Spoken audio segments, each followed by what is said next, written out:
Hi, Vanakkam. Hi, welcome everyone. This is Venkatesh from Rainman studio. This is my personal forecast. For official forecast, please watch Indian Metrological department. அனைத்து சொந்தங்களுக்கும் என் இனிய காலை வணக்கம். இது Venkatesan Rainman studio, உங்கள் Rainman studio. என்னுடைய தனிப்பட்ட வானிலை அறிக்கை, அஃபிஷியல் ஃபோர்காஸ்ட் நீங்கள் இந்தியா வானிலை ஆராய்ச்சி மையத்தை தொடர்பு கொள்ளவும். இப்போ பாருங்கள், நம்ம பிரேக்கிங் நியூஸ் சொல்லியிருக்கோம். என்ன பிரேக்கிங் நியூஸ்? உலகத்தில் எந்த ஒரு வானிலை மாற்றங்கள் ஏற்பட்டாலும் அதை நாம் சொல்லுவோம் சொல்லியிருக்கோம். அது மாதிரி தான் இந்த பிரேக்கிங் நியூஸ் மரியன் அப்படின்னு சொல்லக்கூடிய ஒரு புயல் எச்சரிக்கை அண்ட் மழை பெய்யறதுக்கான சாத்தியக்கூறுகள் உள்ள பகுதிகள் அப்படின்னு சொல்லி காட்டப்பட்டிருக்கு. ஓகேங்களா? மரியன் அப்படிங்கிற ஒரு புயல் இந்தோனேஷிய தீபகற்பம் பக்கத்தில் ஃபார்ம் ஆகிருக்கு. அதை பற்றி பார்க்க போகிறோம். அதுக்கு முன்னாடி இந்த சேனல் நீங்கள் சப்ஸ்கிரைப் பண்ணலைன்னா உடனே சப்ஸ்கிரைப் பண்ணுங்கள். அப்போ தான் உங்களுக்கு ரொம்ப ரொம்ப ரொம்ப ரொம்ப யூஸ்ஃபுல்லான வீடியோஸ் கிடைக்கும், பார்த்துக்கிட்டு இருக்க முடியும். ஏன் அப்படின்னா, இன்றைக்கி நான் பேச போகிற டாபிக் மரியன் புயல் மட்டும் கிடையாது. ஒரு புயல் உருவாவது எப்படி, அந்த புயலுக்கு புயல் உருவாவதற்கு தேவையான காரணிகள்லாம் என்ன அப்படிங்கிறதும் பார்க்க போகிறோம். அடுத்து தமிழகத்தில் மார்ச் மாத வானிலை முன்னறிவிப்பும் நம்ம கொடுக்க போகிறோம். மார்ச் மாதம் என்னென்ன நடக்க போகுது, எல்லாம் சொல்கிற மாதிரியா இல்லை இது வேறு மாதிரியா, எப்படி அப்படிங்கிற ஒரு முன்னோட்டத்தான் இந்த வீடியோ. ஸோ திரும்பியும் சொல்கிறேன், இது ரொம்ப ரொம்ப ரொம்ப இம்பார்ட்டண்ட் வீடியோ. வீடியோவை எங்கேயுமே ஸ்கிப் பண்ணாதீங்க. நீங்களும் ஒரு வானிலையாராகலாம், நீங்களும் வானிலையை கணித்து கொள்ளலாம். அதுக்கான வீடியோஸ் தான் இந்த ரெயின்மேன் ஸ்டுடியோவில் உங்களுக்கு ஒவ்வொரு நாளும் கொடுத்துக்கிட்டு இருக்கேன். சப்ஸ்கிரைப் பண்ணுங்கள், லைக் பண்ணுங்கள், கமெண்ட் பண்ணுங்கள், ஷேர் பண்ணுங்கள். ஓகே, நம்ம இப்போது வீடியோக்குள்ளே வரோம். ஃபஸ்ட், மரியன்ற புயல் எங்கே இருக்குது அப்படின்னா, இந்தோனேஷிய தீபகற்பத்துக்கு கீழேயும் ஆஸ்திரேலியாவுக்கு தென்மேற்கிடையும் அது இப்போது ஃபார்ம் ஆகிருக்கு. அந்த புயல் எப்படி ஃபார்ம் ஆகணும், அதுக்கு மூல காரணங்கள்லாம் என்னென்ன? இப்போ இந்தியா நம்மளுடைய வங்காள விரிகுடாவில் ஆகட்டும், பே ஆஃப் பெங்கால் ஆகட்டும், அரபிக்கடல் அரேபியன் சீல ஆகட்டும், ஒரு புயல் வருது அப்படின்னா அது நமக்கு எப்படி வந்தது அந்த புயல் அப்படின்னு நம்ம தெரிஞ்சுக்கணும் இல்லையா? அதை பற்றி தான். அதுக்கு சில 6 முக்கியமான காரணிகள் தேவைப்படுது. அந்த 6 காரணிகள் இருந்தால் தான் அது புயல் உருவாகும் அப்படிங்கிறது ஒரு கணிப்பு. How does a cyclone form?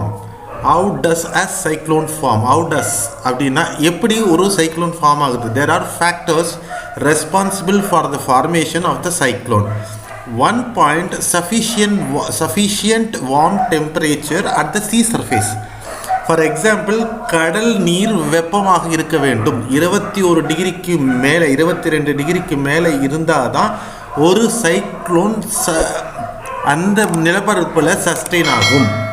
அதே மாதிரி தான் ஒரு 21 டிகிரிக்கு கீழே வெப்பம் இருந்தால் அதனால் புயலை ஃபார்ம் ஆக முடியாது.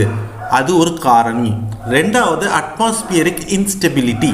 அட்மாஸ்பியரிக் இன்ஸ்டெபிலிட்டி அப்படின்னா, அந்த லோ ப்ரெஷர் ஃபார்ம் ஆகி அது depression, deep depression and to cyclone, இந்த 3-4 காரணிகளில் மாறுறதுக்கு முன்னாடி அந்த கீழ் தலையிலிருந்து அந்த 500 HPA 400 HPA அப்படின்னு சொல்கிறோம், அந்த அளவுக்கு அதனுடைய வீரியம், அதாவது கடல் மட்டத்திலிருந்து, அதாவது நிலமட்டத்திலிருந்து 5500 அடி வரலையும் அந்த கண் பகுதி அமையணும். அந்த புயலுக்கு கண் பகுதி அமையணும். அப்போ தான் அது ப்ராப்பர் சைக்ளோனாக ஃபார்ம் ஆகும். அப்படி ஆகிறதுக்கு இந்த அட்மாஸ்பியரிக் இன்ஸ்டெபிலிட்டிங்கிற ஒரு காரணி தேவைப்படுது.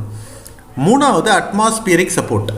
நம்ம முன்னாடியே பார்த்தோம். அட்மாஸ்பியரிக் சப்போர்ட்னா என்ன அப்படின்னா, MJO, கெல்வின் வேவ், ER, இந்த மாதிரி ரோஸ் பி வேவ், இந்த மாதிரி ஒரு 4-5 வேவ்ஸ் இருக்குது அட்மாஸ்பியரிக் சப்போர்ட். MJOனா என்ன நம்ம முன்னாடி வீடியோவில் பார்த்துருக்கோம். அது லைவ் அப்படிங்கிற பிளேலிஸ்ட்டில் இருக்குது, நீங்கள் எடுத்து அதை செக் பண்ணி பார்த்துக்கலாம். ஸோ அந்த சப்போர்ட்டும் கண்டிப்பாக இருக்கணும். 4வது point, high humidity in the lower to middle levels of the troposphere அப்படின்னு சொல்கிறாங்க. அதாவது ட்ரோபோஸ்பியர்னா ஒவ்வொரு லெவல் 500 அடி 1000 அடி 2000 அடி 3000 அடின்னு நம்ம சொல்கிறோம் இல்லையா, அந்த அடி உள்ளதை தான் வந்து ட்ரோபோஸ்பியர்னு இங்கிலீஷில் சொல்கிறாங்க. அந்த இடத்துல அந்த ஹியூமிடிட்டி, அதாவது ஃபார் எக்ஸாம்பிள் நம்ம ஒரு 2-3 வீடியோக்கு முன்னாடியே பார்த்துருப்போம், ஒரு குக்கர் விசில் வச்சிங்க அப்படின்னா அந்த குக்கருக்குள்ளே அதனுடைய புழுக்கத்தன்மை, அது ப்ரெஷர் ஜாஸ்தியாகி அது வெளியே வரும்பொழுது அந்த இது ப்ரெஷரை கொடுக்குது பார்த்தீங்களா, அந்த ப்ரெஷர் இதுக்கும் அந்த ப்ரெஷருக்கும் அந்த இதுக்கும் ஏற்படக்கூடிய ஒரு அழுத்தத்தை உருவாக்குவது இந்த ஹியூமிடிட்டி. அந்த ஹியூமிடிட்டி கண்டிப்பாக அந்த லோயர் லெவல்ந்து மிடில் ட்ரோபோஸ்பியர் லெவல் வரலையும் இருக்கணும். அது இருந்தால் தான் அந்த புயல் சஸ்டெயின் ஆகும். அடுத்து pre existing low level focus or disturbance. எடுத்த உடனே ஒரு புயலாக ஃபார்ம் ஆகிடாது. அது முதல்ல ஒரு காற்றழுத்த மேலடுக்க சுழற்சியாகி, அதுக்கப்புறம் அது குறைந்த காற்றழுத்த தாழ்மண்டலமாக ஆகி, ஆழ்ந்த காற்றழுத்த தாழ்மண்டலமாகி, அதுக்கப்புறம் தீவிர ஆழ்ந்த மண்டலமாகி, அதுக்கப்புறமா புயலாக மாறும். ஸோ இது எல்லாத்துக்கும் பேஸாக ஒரு காற்றடுக்கு மேலே சுழற்சியாகவோ இல்லை ஒரு லோ ப்ரெஷர், அதாவது குறைந்த காற்றழுத்த தாழ்மண்டலமோ இருந்தால் தான், அதுதான் ப்ரீ எக்ஸிஸ்டிங் அப்படின்னு சொல்கிறாங்க. அது இருந்தால் தான் இந்த புயல் ஃபார்ம் ஆகும். அடுத்து low vertical wind shear. Wind shear அப்படின்னா ஷியர்னா கத்தி வச்சு வெட்டுறது. ஹை லெவலில் வெர்டிக்கல் விண்ட் ஷியர் இருந்தது அப்படின்னா அந்த புயலை மேலே சீவிடும். அந்த புயல் ஒரு மேலே சீவிடுத்துனா என்னாகும், அந்த புயலால் சஸ்டெயின் பண்ண முடியாது, அது வலுவிழந்து விடும். ஃபார் எக்ஸாம்பிள் நிவர் புயல் பாண்டிச்சேரிக்கு கிட்ட வரும்போது அதோடைய வெடி சுற்று கடலூர் கிட்ட தொட்டுருச்சு. அப்போது லோ லெவலில் விண்ட்ஷியர் இருந்ததும் மிடில் லெவல் விண்ட்ஷியரும் அந்த கடலூர் லேட்டிடியூடில் இருந்ததுனால அந்த நிவர் புயல் வலுவிழக்க ஆரம்பிச்சிருச்சு. அதே இதில் வந்து கரையை கடக்க முடியல, அது வலுவிழந்து விட்டது. அதே மாதிரி தான் இந்த லோ லெவல் வெர்டிக்கல் விண்ட்ஷியர் லோ லெவலில் இருந்தால் தான் இந்த புயல் அதோடைய வேகத்தையும் அதிகப்படுத்தும், அதே தூரத்தையும் அதே பலத்துடன் அது கரையை கடக்கும் அப்படிங்கிறது. ஸோ இது 5 பாயிண்ட்டு ரொம்ப ரொம்ப ரொம்ப ரொம்ப இம்பார்ட்டண்ட். அடுத்த சில நாட்களில் ஒரு சில வீடியோ கொடுக்க போகிறேன். அந்த வீடியோஸ் வந்து உங்களுக்கு இன்னும் இன்டெப்த்தாக அடுத்த புயலில் இதில் நிறைய டாபிக்ஸ் இருக்குது, புயலுக்குள்ளேயே நிறைய இருக்குது. ஒவ்வொரு ஊரில் எப்படி புயலை பேர் வைக்கிறாங்க, அடுத்து வந்து சிடிஓ, அந்த மாதிரிலாம் நிறைய டெக்னிக்கல் வேர்ட்ஸ்லாம் இருக்குது. அதை பற்றியும் உங்களுக்கு வரைபடங்களோடு நான் சொல்லித்தரேன். இப்போது நம்ம புயலை பற்றி பார்க்க போயிடலாம். இப்போ நீங்கள் பார்க்கலாம், இதுதான் வங்காள விரிகுடா, பே ஆஃப் பெங்கால், இது அரபிக்கடல், இது இந்திய பெருங்கடல். நம்ம போன 10 நாள் முன்னாடி இங்கே பார்த்துட்டு இருந்தோம் சைக்ளோன் ஃபராஜி, குவாம்பேன்னு ஒரு புயல் பார்த்தோம், டுஜான் இங்கே இந்த இடத்துல பார்த்தோம். இப்போது போன வாரம் காற்றழுத்த தாழ்வு மண்டலமாக இந்த இந்தோனேஷிய தீபகற்பத்தில் மவுஸ் வச்சு காட்டுறேன் பாருங்கள், தாழ்வு மண்டலமாக இங்கே இருந்து இந்த இந்தோனேஷிய தீபகற்பத்தில் பெருவாரியான மழை, கனமழை, மிக கனத்த மழை, பல மாவட்டங்கள் வெள்ளத்தில் சிக்கிச்சு. அந்த தாழ்வு மண்டலம் கொஞ்சம் மேற்கு தென்மேற்காக நகர்ந்து இப்போது இந்த மரியான் அப்படிங்கக்கூடிய புயலாக மாறி இருக்கு. இந்த மாடல்ஸ், இந்த வானிலை படிமங்கள்லாம் என்ன சொல்கிறது அப்படின்னா, இந்த புயல் அதே திசையில் அதே மேற்கு தென்மேற்காகவும் ஒரு ஒரு 2ஆம் தேதி வாக்கில் அது ரீகர்வாகி திரும்பியும் கிழக்கு தென்கிழக்காக மூவ் ஆகி ஆஸ்திரேலியா கிட்ட வந்து அது வலுவிழந்து விடும். ஒரு காற்றழுத்த தாழ்வு மண்டலமாகவோ இல்லை குறைந்த காற்றழுத்த தாழ்வு மண்டலமாகவும் அது ஆகி அது ஃபேட் ஆகிடும், கடல்லையே அது மறைந்து விடும் அப்படின்னு வானிலை படிவங்கள் காட்டுது. இதனால் மழை பாதிப்பு என்னென்ன அப்படின்னு காட்டுறது வந்து என்ன சொல்கிறது அப்படின்னா, நெக்ஸ்ட் 10 நாள் வச்சு பார்த்தோம் அப்படின்னா இந்த காற்று சுழற்சி இது வந்து இப்படி சுற்றுறதுனால என்ன ஆகும்னா, இந்த காற்று இந்த பக்கத்தில் இருந்து இழுக்கும், புரியுதுங்களா? அதாவது கிழக்கு தென்கிழக்கு ஊடலாக இழுத்து அதனுடைய பலத்தை அது மெயின்டைன் பண்ண பார்க்கும். அப்போ என்ன ஆகும்னா, இந்த இடத்துல ஒரு லோ ப்ரெஷர், இந்த இடத்துல ஒரு லோ ப்ரெஷர், அதாவது மேலடுக்கு சுழற்சி மாதிரி இங்கே இருக்கும். ஸோ அப்போ என்ன ஆகும்னா, இதனுடைய ஃபிஜுவரா எஃபெக்ட் மாதிரின்னு கூட இதை சொல்லலாம். அப்படி ஏற்படுறச்ச மழை மேகங்கள் இங்கே தான் இருக்கும். பெருவாரியாக கடல்லையும் இந்த பப்புனிக்யூனியா அப்படிங்கிற இந்த ஊர் இந்தோனேஷியா ஆல் சிட்டிஸ் 10 நாளைக்கு கண்டிப்பாக மழை, கனமழை, மிக கனத்த மழை பெய்ய வாய்ப்புள்ள பகுதிகள் இவையெல்லாம். ஓகேங்களா? இதுதான் சைக்ளோன் மரியான் பற்றியே இருக்கக்கூடிய அப்டேட். இப்போது சைக்ளோன் மரியான் 992 MBன்னு சொல்லுவாங்க. அதோடைய ப்ரெஷர் அந்த எம்பியில் இதில் தான் கனெக்ட் பண்ணுவாங்க. அதனால் அது வந்து 992 MBயில் இருக்குது. இப்போ 60 நாட் ஸ்பீடில் அதோடைய கண் பகுதியில் அதனுடைய காற்றின் சுழற்சி வேகம் இருந்துக்கிட்டு இருக்கு. ஸோ இதுதான் அதனுடைய தடம். அந்த புயல் இப்போ இங்கே இருக்குது, அது எப்படி வரக்கூடும் அப்படின்னு கணித்திருக்கக்கூடிய தடம். ஓகேங்களா? ஸோ இது சைக்ளோன் மரியான் பற்றின அப்டேட். இப்போ உங்களுக்கு புரிஞ்சிருக்கும்னு நினைக்கிறேன். சைக்ளோன் மரியான் எங்கே இருக்குது என்ன அப்படின்னு நீங்கள் தெரிஞ்சுக்கிட்டீங்க. மழை எங்கன்னு தெரிஞ்சுக்கிட்டீங்க. அந்த புயல் ஃபார்ம் ஆகணும்னா அதுக்கான காலநிலை சாரணிகள் என்னென்னலாம் இருக்கணுங்கிறதையும் நீங்கள் தெரிஞ்சுக்கிட்டீங்க. இதில் இந்த சைக்ளோன் மரியான் ஃபார்ம் ஆகிறதுக்கு இந்த கடல் பகுதியில் இப்போ 29 டிகிரி கடல் வெப்பம் இருக்குது. லோ லெவல் விண்ட் ஷியர் தான் இருக்குது. அடுத்து இதில் ரோஸ்பி வேவுடைய தாக்கமும் இதில் இருக்குது. அதனால் அந்த புயல் ஃபார்ம் ஆகிறதுக்கு காரணமாக இருந்தது. இன்னொன்று, நம்ம தமிழ்நாட்டிற்கு மழை எப்போ வரும்னு எல்லாம் சொல்லிட்டு இருக்காங்க. மார்ச் 2வது வாரம் கடைசியில் மழை ஸ்டார்ட் ஆகும்னு நம்ம சொல்லியிருக்கோம். அது எப்படின்னா, இந்த புயல் வலுவிழந்ததுக்கு அப்புறமா இந்த ஐடிசிஇசட்னு நம்ம 2 நாளைக்கு முன்னாடி லைவ் வீடியோவில் பார்த்தோம். அது பிளேலிஸ்ட்டில் இருக்குது பாருங்கள். இந்த ஐடிசிஇசட் மேலே மூவாக ஆரம்பிக்கும் பொழுது நம்மளுடைய மழை வாய்ப்புகள் அதிகமாக ஆரம்பிக்கும். இதுதான் இப்போதைய அப்டேட். இதுக்கு நம்ம தமிழ்நாட்டுக்கு, நம்மளுடைய தமிழ்நாடு இன்க்ளூடிங் இந்தியாவுக்கு நம்ம கொடுக்கக்கூடிய அடுத்த முன்னறிவிப்புக்கு இப்போ வரோம்.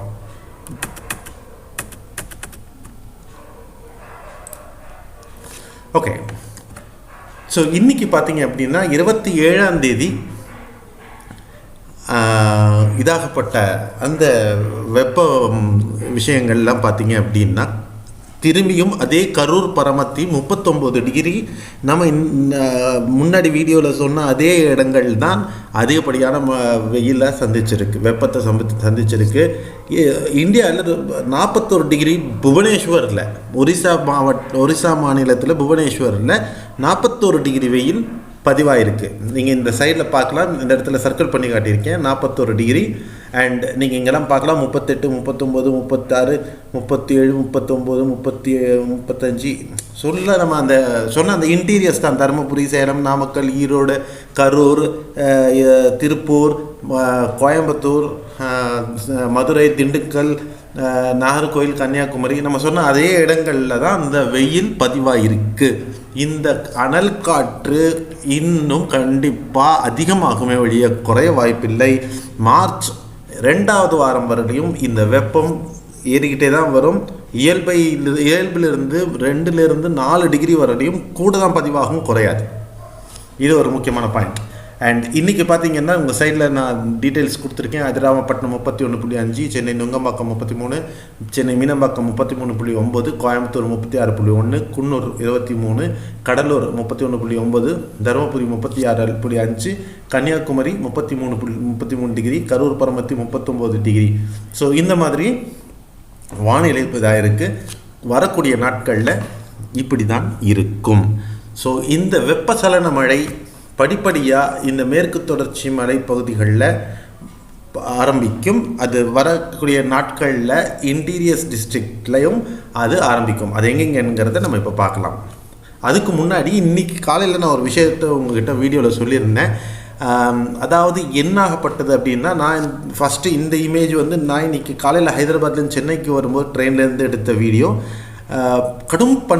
கடும் மேகம், அது பனிமூட்டம், அதாவது அடர்ந்த பனிமூட்டம் இருந்தது. இது வந்து சென்னை மாநகரில் சில நண்பர்கள் எடுத்த புகைப்படம்.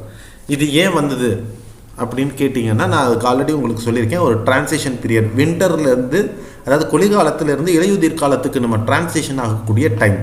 இந்த டைமில் காற்றின் வேகம் கம்மியாக இருக்கும், தரை காற்றின் வேகம் கம்மியாக இருக்கும். 2வது விஷயம், வெயில் டெம்பரேச்சர் டே டைமில் ரொம்ப அதிகமாகி ஒரு ஏர் அந்த காற்றுல வந்து அந்த வெப்பம் வந்து ஒரு கண்டென்சேஷன் ஊடுருவல் தன்மை ஏற்படுத்தி அது காற்றுல அது ஒரு பார்ட்டிக்கலாக நின்றுட்டு இருந்திருக்கும். மீன்வைல் இரவில் டெம்பரேச்சர் அந்த வெப்பநிலை இரவில் ரொம்ப அப்நார்மலாக குறைய ஆரம்பிக்கும்போது அந்த அந்த குளிர்ச்சியும் இந்த வெப்ப பகுதியும் இணையும் உராசும் அதனுடைய ஊடுருவல் நடக்கும்போது இந்த ஒரு பனிமூட்டம் ஏற்படும். அதுதான் இந்த பனிமூட்டத்திற்கு காரணம். இந்த மாதிரியானது எல்லா தமிழ்நாட்டில் எல்லா இடத்துலையும் அது பரவலாக காணப்பட்டிருக்கு. இது அடுத்த 2-3 நாளைக்கு தொடரும். ஓகேங்களா? இது அடுத்து. ஸோ நம்ம ரொம்ப ஆவலாக எதிர்பார்த்துருக்கக்கூடிய மார்ச் மாத மழை நீங்கள் மேலே பார்க்கலாம். இதுக்கு பேர் வந்து அனாமலின்னு சொல்லுவாங்க. எல்லா வானிலை பதிவாளர்களும் பார்க்கக்கூடியது ஃபஸ்ட்டு ஒரு அனாமலிங்கிறத பார்ப்போம். ஸோ இன்றைக்கி மழை பெய்தா நாளைக்கு மழை பெய்தான்னு நீங்கள் வந்து வானிலை படிமங்களை பார்க்கலாம். ஆனால் இந்த மாதம் எப்படி இருக்குங்கிறது இந்த அனாமலிங்கிறத வச்சு தான் நம்ம பார்ப்போம். இது இந்திய வானிலை ஆராய்ச்சி மையமுடைய அவங்களோட வெப்சைட்லேருந்து எடுத்த அனாமலி தான். அது மோஸ்ட் அக்யூரேட்டாக வரக்கூடிய ஒரு அனாமலி. ஸோ இந்த அனாமலி பொறுத்தவரையிலும் என்ன சொல்லுது அப்படின்னா, அதாவது 26 பிப்ரவரிலேருந்து 4 மார்ச் வரலையும் கேரள பகுதிகளிலையும் மேற்கு தொடர்ச்சி மழை மாவட்டங்கள்லையும் மேற்கத்திய கலக்கத்தினால் ஜம்மு காஷ்மீர் மாவட்டங்கள்லையும் மழை பெய்யும் காட்டியிருக்கு. அதுதான் நடந்துட்டுருக்கு. ஓகேங்களா?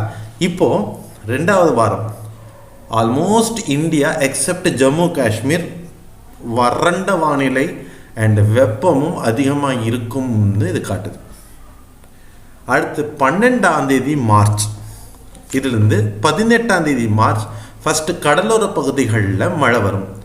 கடலோர பகுதிகள் பாண்டிச்சேரியிலிருந்து ஸ்ரீஹரிகோட்டா சம் எக்ஸ்டெண்ட்டாக நெல்லூர் வரலையும் மழை வர்றதுக்கான வாய்ப்புகள் இருக்குது. மீடியம், அதாவது இயல்பை காட்டிலும் 1 டிகிரியிலிருந்து 3 1 இன்ச்சிலிருந்து 3 இன்ச் மழை அதிகமாக வரலாம். அதாகப்பட்டது 3லிருந்து 5 சென்டிமீட்டருக்குள் வர வாய்ப்பு இருக்கிறது. அதுக்கப்புறம் அந்த மீன்வைல் டைம் 12லேருந்து 18 மார்ச் இன்டீரியர்ஸில் மழை கம்மியாக இருக்கும். இதில் காட்டலனாலும் ஒரு சில இடங்களில் இடி மழை வர்றதுக்கு வாய்ப்பு இருக்குது.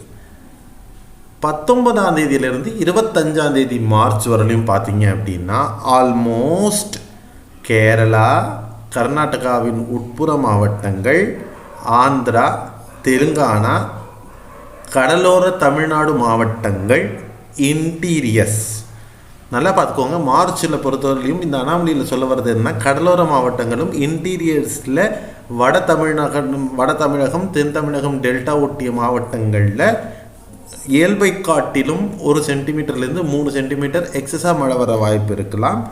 இன்டீரியர்ஸில் நார்மல்லிருந்து 1%லேருந்து 3% எக்ஸ்ட்ராவாக மழை பெய்யலாம் அப்படின்னு தான் காட்டியிருக்கு. இது இப்போ எடுத்திருக்கக்கூடிய ஒரு அனாமலி. இந்த அனாமலி தான் ஆல்மோஸ்ட் சக்ஸஸ் ஆகிறதுக்கு வாய்ப்புகள் அதிகம். இந்த நிகழ்வு கிட்ட வர வர வர வர நம்மளுக்கு ஒரு கிளியர் பிக்சர் இன்னும் கிடைக்கும். அப்போ வரும்பொழுது உங்களுக்கு எந்த இடங்களில் எவ்வளோ மழை வரும்னு எக்ஸாக்டாக துல்லியமாக என்னால் சொல்ல முடியும். நான் உங்களுக்கு சொல்கிறேன். இதெல்லாம் நீங்கள் தெரிஞ்சுக்கணும் அப்படின்னா என் சேனலை சப்ஸ்கிரைப் பண்ணுங்கள், லைக் பண்ணுங்கள், கமெண்ட் பண்ணுங்கள், ஷேர் பண்ணுங்கள். எல்லாருக்கும் இன்னொரு வாட்டி நான் சொல்ல ஆசைப்படுறது, தேங்க்யூ ஃபார் வாட்சிங் திஸ் ரெயின்மேன் ஸ்டுடியோ. லைக் பண்ணுங்கள், கமெண்ட் பண்ணுங்கள், ஷேர் பண்ணுங்கள். மறந்துடாதீங்க, சப்ஸ்கிரைப் பண்ணாமல் போயிடாதீங்க. சப்ஸ்கிரைப் பண்ணி வச்சுக்கோங்க. உங்கள் ஊரில் மழை வருமா வராதா அப்படின்னு நீங்கள் தெரிஞ்சுக்கணும் அப்படின்னா இந்த சேனலை சப்ஸ்கிரைப் பண்ணிக்கோங்க. நன்றி, வணக்கம். இவ்வளோ பொறுமையாக இந்த வீடியோவை பார்த்ததுக்கு மிக்க மிக்க நன்றி.